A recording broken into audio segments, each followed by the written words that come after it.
Ya estamos en comunicación con la doctora Candela Besa, que es una de las abogadas que representa a Nair Galarza y que estuvo participando en la audiencia de hoy. Doctora Besa, muchas gracias por esta comunicación. Hola, buenas tardes y gracias a ustedes por comunicarse conmigo. Para poder comprender, la causa en la que hoy se le tomó la declaración a Nair, ¿tiene que ver con el abuso o también tiene que ver con esto que ella viene haciendo mención sobre la responsabilidad de su padre en el crimen de Fernando? No, la audiencia que tuvimos en el día de hoy fue específicamente sobre estos hechos de abuso sexual infantil gravemente ultrajante que sufrió Nair entre los 8 años de edad y los 13, que fue sometida por el hermano de su papá, o sea, el tío paterno, que se llama Roque Santos Galarza, Galarza, perfecto. que Y también es funcionario policial, no sé si activo o jubilado, este, y además sometía al hermano menor de Nair, que tiene una discapacidad. eh, es materia de investigación ese sometimiento cómo era, pero lo que ella relató es que había golpes, maltrato, maltrato psicológico, insultos. Igual falta mucho investigar porque en realidad esta audiencia fue de eh, ampliatoria de la denuncia. ok. O sea, fue Sí, el primer paso en la denuncia esta del abuso. doctora Besa, vamos a hacer la salvedad que muchas víctimas de abuso sexual infantil les lleva mucho tiempo poder hacer la denuncia, demoran mucho tiempo porque hay un proceso obviamente de la víctima para poder contarlo. Pero ¿se sabe por qué Nair Galarza finalmente lo logra denunciar ahora y no lo denunció antes? ¿Ha hecho alguna mención en torno a este tema? Sí, está muy agradecida con la psicóloga que la está tratando en la unidad penal número 6 de Paraná, a la que también como mujer quiero agradecerle porque ella se ha sentido contenida como para poder este, eh, trabajar todo este tema que es muy complejo y muy difícil de contarlo con la psicóloga de la unidad penal. Y bueno, eso hace que podamos contar con distintas testimoniales entre las pericias y los psicólogos y psiquiatras que han hablado con Nair para poder avanzar en la investigación. Es importante porque no hay fisura en su relato y incluso ella comenta que se lo comentó a su mamá y que la madre le contó al papá y que el papá le dijo, la fue a visitar y le dijo que lo iba a denunciar a su hermano, pero que no cumplió con esa promesa. Entonces ella se siente indefensa y bueno, es por eso que se vio obligada a realizar la denuncia para proteger de las posibles acciones del padre a su mamá y para pedir medidas de protección para ella y para su hermano también. Doctora Besa, sin dudas, pareciese que la figura paterna de, el padre de Nair es una figura sin dudas muy fuerte, donde ha marcado cada uno de los puntos de su vida. Y esto se lo relaciono con lo que también declaró en el día de hoy, por lo que ha trascendido hasta el momento, donde nuevamente responsabiliza a Nair a su padre del crimen de Fernando Pastorizo. ¿Pero usted tiene una correlación el hecho de el abuso sexual donde el padre sabía y no denunció y esta denuncia que hacen a ir sobre su padre y la responsabilidad del crimen? Sí, en cuanto a Nair, subjetivamente ella es una sola y ha sufrido estas múltiples violencias que incluyen también estos abusos y ella, digamos, ella dice que daba la vida por su papá y que su papá le prometía determinadas cosas y que le decía que le iba a proteger y ahora se está dando cuenta que no la protegía y que no iba cumpliendo las promesas que le había hecho. Entonces se ve obligada. ¿Cuáles eran esas promesas?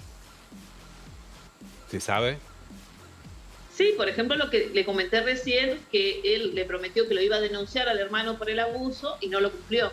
Bien. Eso es una promesa concreta que tiene que ver con esta causa que tuvimos la audiencia hoy y que es importante porque es muy difícil el proceso de una víctima de abuso para poder contarlo y una vez que puede exteriorizarlo necesita una contención que le ayude a atravesar el proceso. Lo Doctora, buscó primero en su padre y no obtuvo esa claro. contención que necesitó. Claro. En el día de hoy ella ratifica nuevamente la responsabilidad de su padre en el crimen de Fernando. ¿Esto tiene alguna validez en el contexto de esta audiencia, teniendo en cuenta que Fiscalía había desestimado? ¿Cómo se da en este contexto de la causa por abuso sexual el hecho de que ella vuelva a ratificar la responsabilidad de su padre sobre el crimen de Fernando Pastorizo?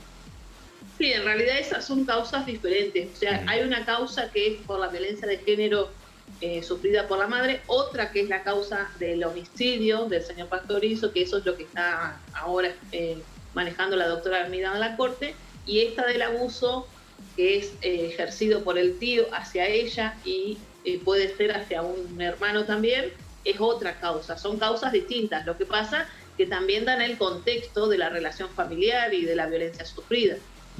O sea que Nahir termina ratificando la responsabilidad de su padre sobre el crimen en el contexto de el hecho de violencia que ella también sufría, también con la conexión del abuso sexual de su tío. Digo, para comprender por qué Nahir en la audiencia de abuso sexual puede ratificar esta denuncia sobre la responsabilidad de su padre en el crimen. Lo que pasa que la doctora Armida en su denuncia 3 situaciones distintas que luego fueron separadas. O sea, Nahir lo que hace es ratificar la denuncia que hizo la doctora Armida, pero no ratifica específicamente sobre el homicidio en esta del abuso. Ella al decir ratifica todo lo que denunció la doctora Armida, pero en esta cuestión del abuso, el objeto de investigación es esta situación del abuso sexual infantil gravemente ultrajante por la edad de la niña al momento de ser sometida a eso. Bien. Lo último apunta a su tío como responsable y su padre que no había hecho la denuncia. ¿Cómo van allí las responsabilidades y las medidas judiciales que seguramente usted estará pidiendo junto con la doctora Hermida en torno a este hecho, más allá obviamente de la perimetral y otras medidas que usted había hecho mención? ¿Cuáles son los pasos también? Sí, bueno, es muy importante porque nosotros contamos con periciales y con peritos de parte que ya hemos ofrecido. Y bueno, al principio se va a intentar determinar sobre todo cuestiones en relación al hermano, a ver cuáles son hasta qué grado de maltrato sufrió el hermano, para ver si hubo alguna situación de índole sexual o no. Y si no hubo de índole sexual, también hubo maltrato infantil de una persona discapacitada. Y en base a eso, obviamente nosotros vamos a pedir la detención y depende cómo se vaya desarrollando la investigación, va a ser la calificación del delito y todo lo que se va a definir más llegando al debate oral. Pero mientras tanto, sí, ya están ofrecidos peritos, hay posibles testigos, hay mucho para trabajar. Digamos, esta fue recién la ampliación de la denuncia. O sea, la audiencia de hoy nos